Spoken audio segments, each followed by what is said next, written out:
Assalamualaikum warahmatullahi wabarakatuh. Alhamdulillahi rabbil alamin. Wassalatu wassalamu ala asrofil anbiya'i wal mursalin wa ala alihi wa sahbihi ajma'in. Mabakdu yang sama-sama kita hormati Bapak Kakak Kemenak Kota Padang, Ibu Camat kita, ini camat tercantik di Kota Padang tahun ini. Sebelahnya ada Ibu Profesor Dr. Rizani.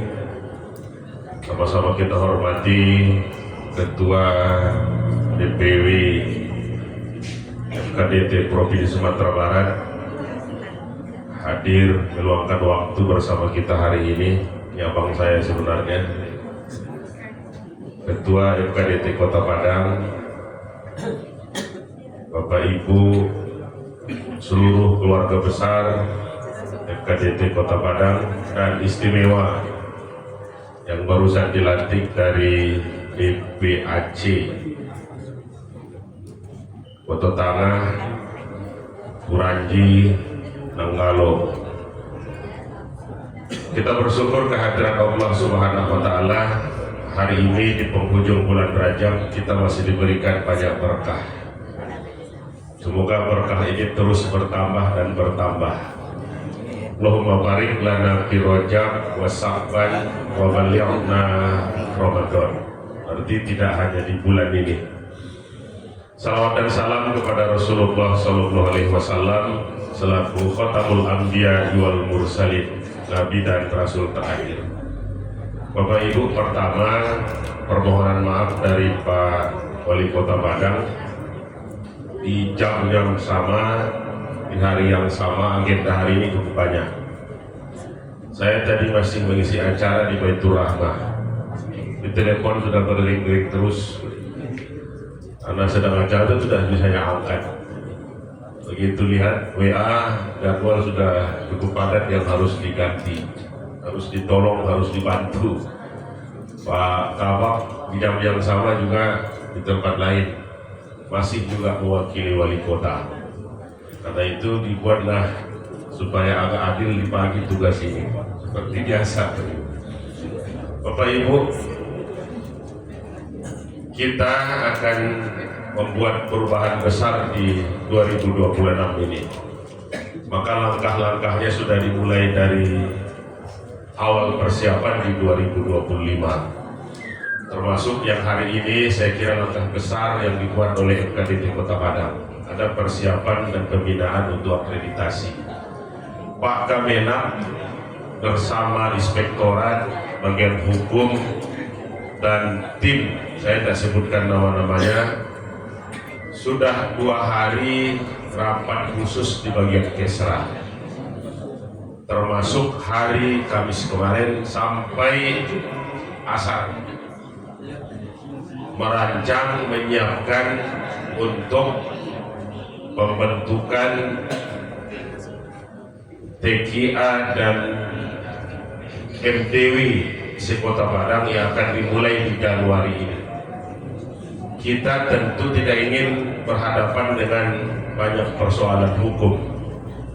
Makanya sudah 2 kali sektorat kita hadirkan. Sudah kita ikutkan bagian hukum untuk mengikuti proses.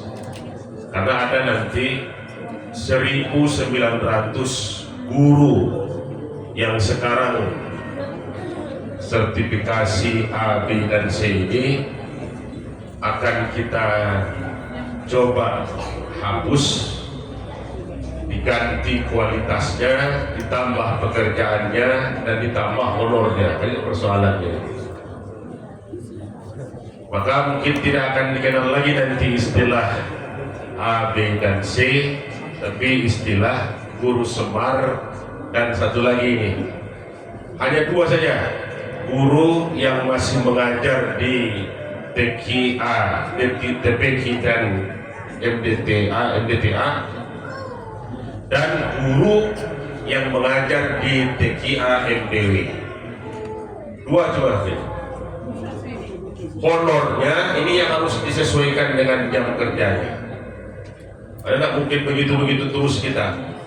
SK Bapak Ibu yang lama masih berlaku sampai 2029.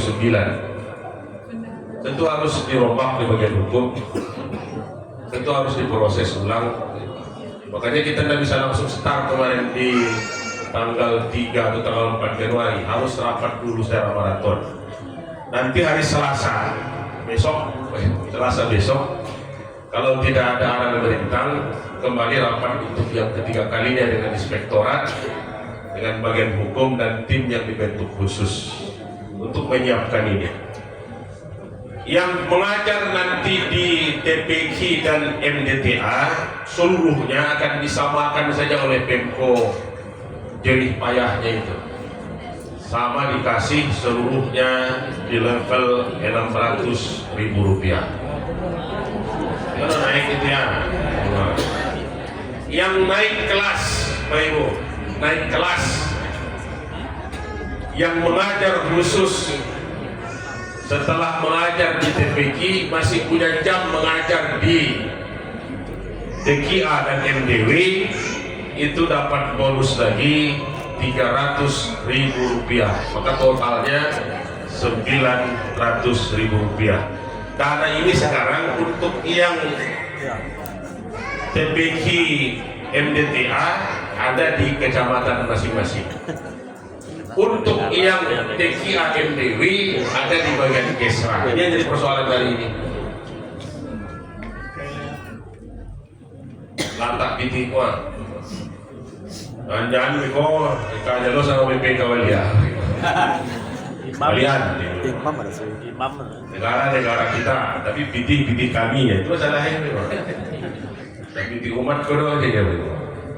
Kita tidak ingin berhadapan dengan hal itu, makanya biarlah agak maraton, lengkap dulu dari bagian hukum, lengkap inspektorat, lengkap dari tim-tim yang lain. Kita matangkan ini dulu, kita masakkan, baru akan dimulai. Pak Ketua ada telepon saya kemarin itu. Bila dimulai kok Pak Ketua, bila kali dimulai, bilang sabar, ikut foto kami secara rapi. Ikut foto Pak Kabinet secara rapi. Iko timnya, kok orang, iko inspektoratnya, iko bagian hukumnya. Kalau tidak kita buat seperti itu, iba kita nanti kalau ada persoalan di kemudian hari. Makanya Pak Ibu, kita buat rehabilitasi ini, kita lengkapi ini, nanti ini akan menyusul nanti. Kalau bisa, semuanya kita permudah untuk kemajuan anak-anak kita juga. Karena hari ini Semar Surau Kota Padang saja, Semar Surau Kota Padang saja, angkanya kalau tidak di hari libur kan terus naik. 37.000 lebih hari Kamis pagi kemarin. Itu sudah kembali ke 37. Target kita Senin besok, kalau pecamat juga turun di Luki ini, harus mendekati angka 50.000. Pak Wah itu mintanya minimal dalam bulan ini sudah harus di atas 50.000. Kalau kita hanya punya masjid besar, masjid bagus, tapi kosong dari hidayah, kan ada gunanya. Bapak Ibu, dulu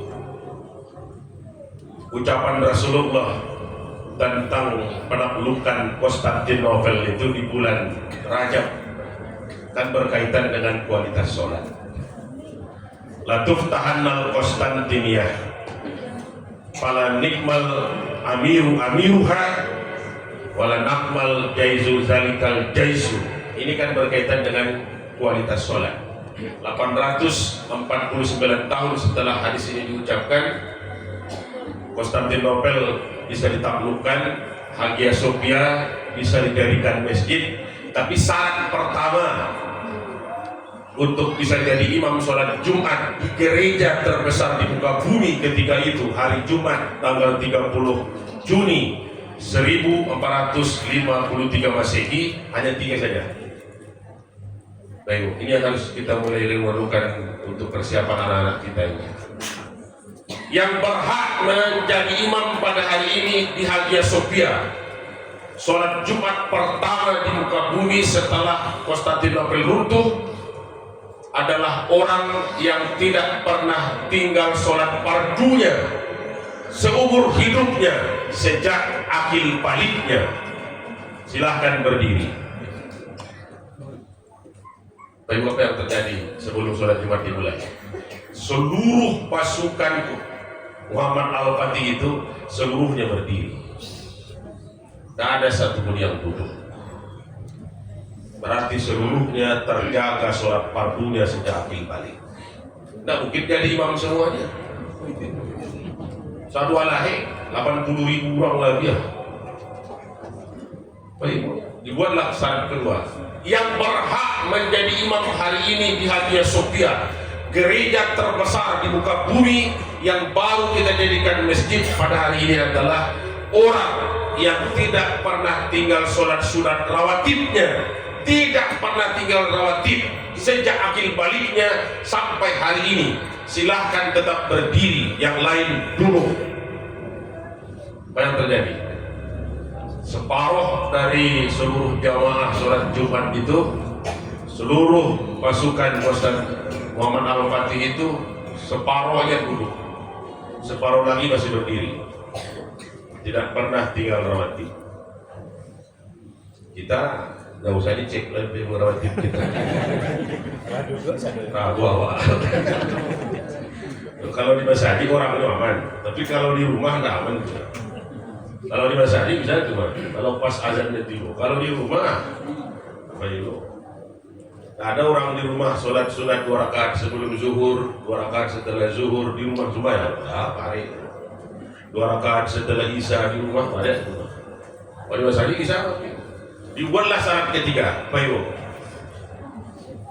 Yang berhak jadi imam pada hari ini di Hagia Sophia, gereja yang kita jadikan masjid pada hari ini, imamnya adalah orang yang tidak pernah tinggal sholat tahajudnya seumur hidupnya sampai hari ini. Silahkan tetap berdiri, yang lain duduk. Apa yang terjadi? Tinggal satu orang yang berdiri.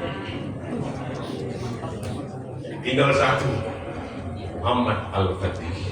Dialah imam sholat Jumat pertama di Hagia Sophia. Kalau Bapak Ibu nanti sempat ke Turki, lihatlah di pintu gerbang masuk museum itu hadis yang disebutkan Rasul 1400 tahun yang lalu atau 849 tahun sebelum hari itu, latuf ta'annal Konstantinia. Wala nakmal amiruha wala nakmal jaizu zalikal jaizu. Konstantinopel akan ditaklukkan oleh umatku. Pemimpin pasukannya adalah panglima terbaik yang pernah ada, dan pasukannya adalah pasukan terbaik yang pernah ada. Ditampilkan hadis itu di pintu museum besar di Turki. Hari ini kalau kita mau sholat di Hagia Sophia sudah boleh sejak tahun 2020. Nah, anak-anak kita ini tanggung jawab besarnya pada kita. Kalau sekedar Isra Mi'raj yang tibo yang kayak lah kayak itu.